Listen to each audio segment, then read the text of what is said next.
Bonjour tout le monde, ravi de vous retrouver sur cette chaîne YouTube. Au programme de cette séquence, nous allons ensemble résoudre un exercice simple de calcul de droit d'enregistrement. Voici l'exercice que je vous propose.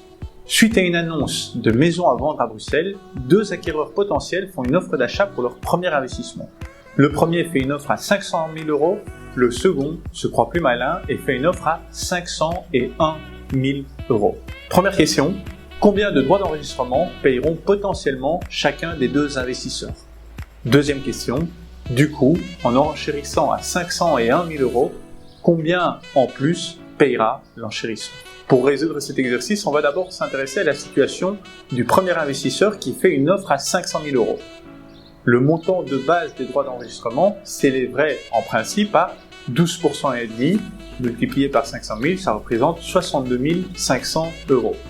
La réduction des droits d'enregistrement via l'abattement s'élèveront à 12% et demi de 175 000 €, c'est-à-dire 21 875 €. Puisqu'on s'en souvient, en région de Bruxelles-Capitale, le montant de l'abattement fiscal est applicable sur les 175 000 premiers euros de la valeur du bien.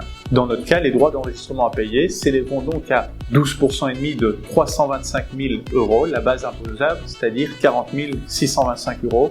On aurait également pu trouver ce montant simplement en déduisant 62 500 € moins 21 875 €. Deuxième situation que je vous propose d'examiner ensemble, c'est la situation de l'acheteur qui a fait une offre à 501 000 €. Donc il a juste mis 1 000 € de plus pour obtenir le bien.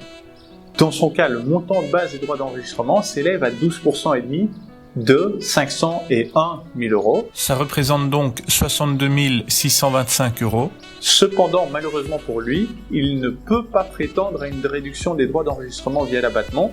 Pourquoi? Simplement parce que la condition sine qua non qu'il devait respecter était une valeur maximale du bien devant s'élever à 500 000 €. Ici, il fait une offre à 501 000 €.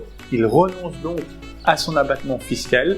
Les droits d'enregistrement à payer s'élèveront pour lui à 62 625 €. La question que je vous posais était du coup, en enchérissant à 501 000 €, combien en plus payera l'enchérisseur? Ce dont on se rend compte ici, c'est que l'enchérisseur ayant fait une offre à 501 000 €, qui s'est cru donc malin de payer 1 000 € de plus pour s'octroyer le bien, n'a en fait pas vraiment fait une enchère à 1 000 € de plus, mais bien à 22 000 de plus, puisqu'il se prive d'un abattement fiscal auquel il aurait pu avoir droit sinon. La morale de cette histoire est relativement simple.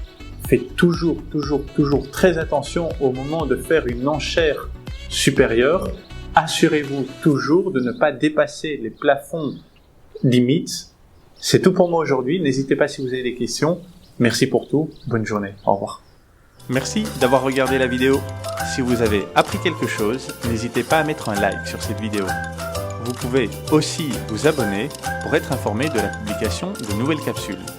N'hésitez pas non plus à me contacter si vous avez des questions ou des idées pour de nouvelles séquences. Allez, merci et à bientôt.